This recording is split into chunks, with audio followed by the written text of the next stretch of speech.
Hi, easy നൊസ്റ്റാൾജിക്കിൻ്റെ പുതിയ വീഡിയോയിലേക്ക് എല്ലാവർക്കും സ്വാഗതം.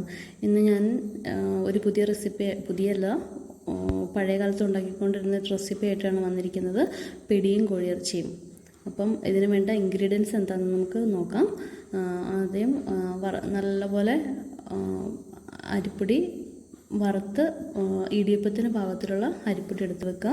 പിന്നെ 2 തേങ്ങ ചിരകിയത്, ജീരകം, 1 ഗ്ലാസ് കുത്തരി എന്തിനാണെന്ന് പിന്നീട് പറയാം. ഇപ്പം നമ്മൾ നമുക്ക് കുഴയ്ക്കാൻ പാകത്തിനുള്ള ഒരു പാത്രം എടുത്തിട്ട് അതിലേക്ക് 3 കപ്പ്, അതായത് നമ്മൾ കേക്കിനൊക്കെ മെഷർ ചെയ്യാൻ വേണ്ടിയിട്ട് എടുക്കുന്ന കപ്പിന് വലിയ കപ്പ്, അതിന് 3 കപ്പ് അരിപ്പൊടി, പിന്നെ പാകത്തിനുള്ള ഉപ്പ്, ജീരകം 1 സ്പൂണ് ഇതിട്ട് നന്നായിട്ട് മിക്സ് ചെയ്യുക. ഇതിൻ്റെ കൂട്ടത്തിൽ തേങ്ങ ചിരണ്ടി വെച്ചിരിക്കുന്നത് പകുതി എടുത്ത് നന്നായിട്ട് മിക്സ് ചെയ്ത് നല്ല തിളച്ച വെള്ളം ഒഴിച്ച് കുഴച്ചെടുക്കുക. അപ്പം നല്ല തിളച്ചതായതുകൊണ്ട് ശ്രദ്ധിക്കുക, കൈ പൊള്ളാൻ ചാൻസ് ഉണ്ട്. അതുകൊണ്ട് ഇതുപോലെ കുഴച്ചെടുത്തിട്ട് അതിൻ്റെ ചൂട് ചെറുതായിട്ട് തണുത്തതിന് ശേഷം കൈ കൊണ്ട് കുഴയ്ക്കുക.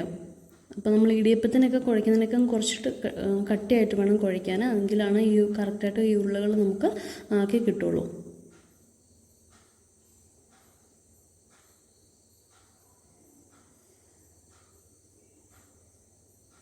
ആവശ്യത്തിന് തിളച്ച വെള്ളം എടുത്ത് ഒഴിച്ച് നന്നായിട്ട് മിക്സ് ചെയ്യണം. അതിൻ്റെ പാകം നോക്കി ചെയ്യുക.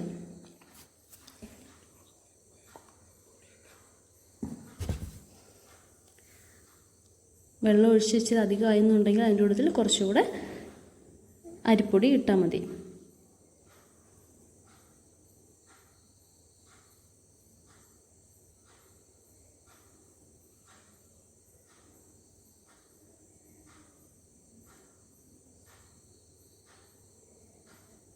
ഇനി നന്നായിട്ട് കൈ കൊണ്ട് നന്നായിട്ട് കുഴയ്ക്കുക.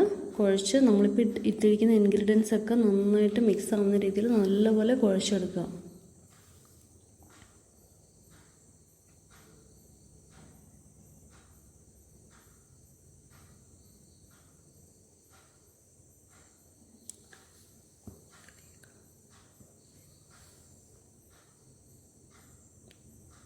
ഇനി നമുക്ക് വേണ്ടത്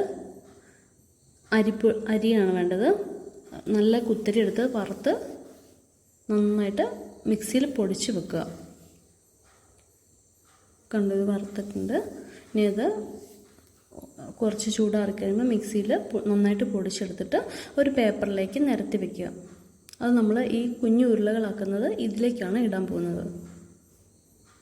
കണ്ടില്ലേ, ഇതുപോലെ.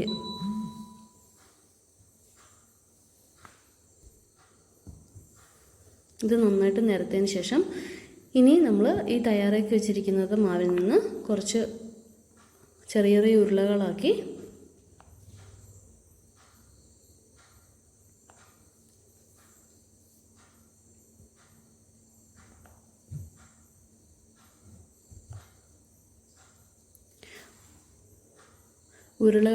ഈ നമ്മൾ ആക്കി വെച്ചിരിക്കുന്ന അരിപ്പൊടിയിലേക്ക് ഇടുകയാണ്.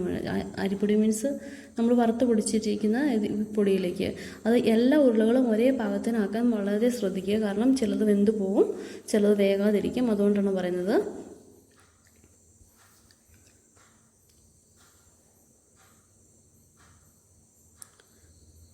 കണ്ടില്ലേ, ഇതുപോലെ ഉള്ള കുഞ്ഞു കുഞ്ഞു ഉരുളകളാക്കുക.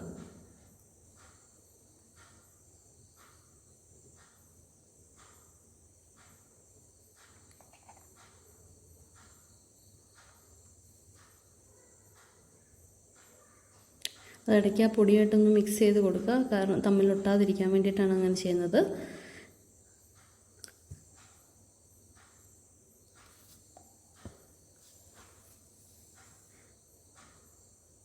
ഇത്രയും നമ്മൾ റെഡിയാക്കിയതിന് ശേഷം ഇനി വേണ്ടത് കട്ടിയുള്ള ഒരു വലിയ ചെരുവോ അല്ലെങ്കിൽ ഒരു ഉരുളി എന്തെങ്കിലും എടുത്ത് 3/4 ഭാഗം വെള്ളം വെച്ച് അടുപ്പിൽ വെച്ച് നന്നായിട്ട് തിളപ്പിക്കാൻ വെക്കുക. അതിലേക്ക് നമുക്ക് ബാക്കി വന്ന തേങ്ങയും ഉപ്പും ഇട്ട് വെക്കുക. പിന്നെ വേണ്ടത് കരിയാപ്പില, നല്ല ഫ്രഷ് കരിയാപ്പില അതിലേക്ക് ഇടുക. കുറച്ച് ജീരകം. ഇപ്പം നമ്മൾ ആക്കി വെച്ചിരിക്കുന്ന ഉരുളകളെല്ലാം മുങ്ങിക്കിടക്കാൻ പാകത്തിന് വേണം വെള്ളം വെക്കാൻ. ഇത് എന്നിട്ട് നന്നായിട്ട് തിളച്ച് കഴിയുമ്പോഴാണ് ഇതിലേക്ക് നമ്മൾ ഈ ഉരുളകൾ ഇടാൻ പോകുന്നത്.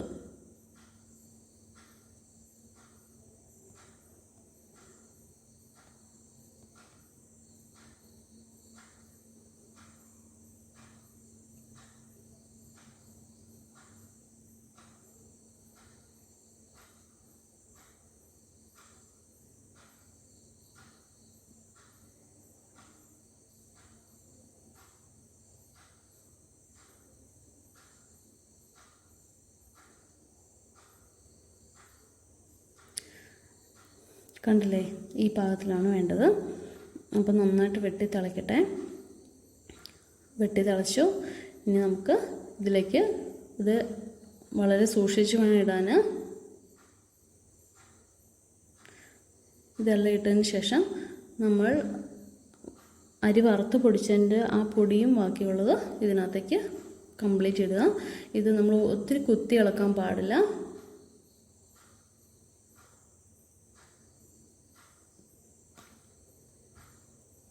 കണ്ടില്ല, ചെറിയ രീതിയിൽ ഇത് തട്ടിക്കൊടുത്താൽ മതി. എന്നിട്ടത് നല്ലപോലെ വെന്ത് വരുമ്പോൾ അത് കുറുകി വരും. അതാണ് അതിൻ്റെ പാകം വരുന്നത്. ഒരു മീഡിയം ഫ്ലെയിമിലിട്ട് വേണം ഇത് വേവിക്കാൻ, അല്ലെങ്കിൽ അടിയിൽ പെട്ടെന്ന് കരിഞ്ഞു പിടിക്കാൻ ചാൻസ് ഉണ്ട്. അതുകൊണ്ട് വളരെ ശ്രദ്ധിച്ച് വേണം ഇത് ഇളക്കിയെടുക്കാനും.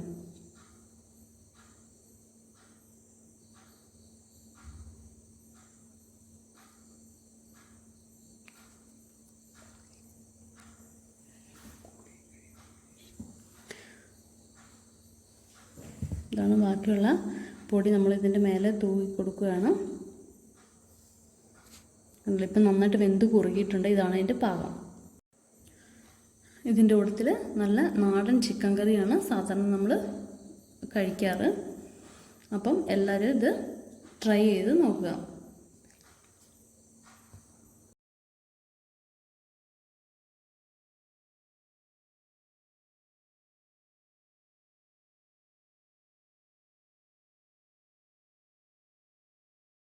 ഈസി നൊസ്റ്റാൾജിക്കിൻ്റെ പുതിയ വീഡിയോസിനായി ലൈക്ക് ചെയ്യുക, സബ്സ്ക്രൈബ് ചെയ്യുക, ആ ബെൽ ബട്ടൺ കൂടി ഒന്ന് അമർത്തുക. Thank you.